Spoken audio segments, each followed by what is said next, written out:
So question number 7 is what is meant by electrostatic catalysis?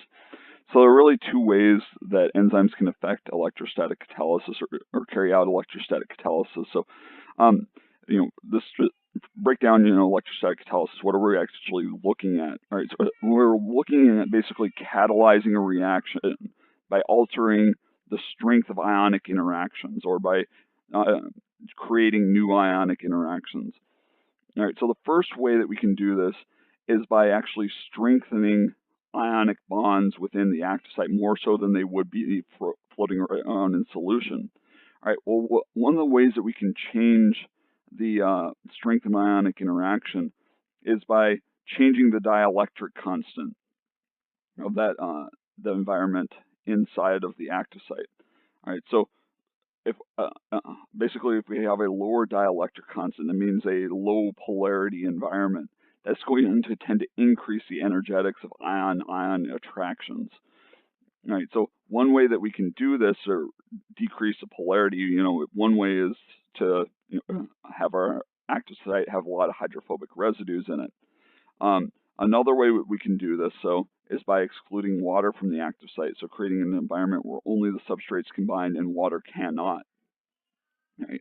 Now, our second way that we can carry out electrostatic catalysis, or the enzymes used to do this, is by basically creating a a dipole within the active site that's going to help to orient and bind to the transition state.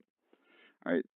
So, what is a dipole? So, this is a certain polarity. So, remember, polarity is going to point in a certain direction. All right. Our dipole always points towards our negative charge. That's the way we typically draw our dipole.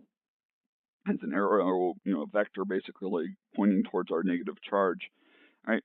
Now, if this negative charge is pointed in the right way, such that it's going to tend to transition our substrate molecule into the transition state, all right, and thereby bind that transition state more tightly, it can help to carry out our chemical reaction. So an example of this would be the oxyanion hole found in serine proteases, where that negative charge or that it's not, or sorry,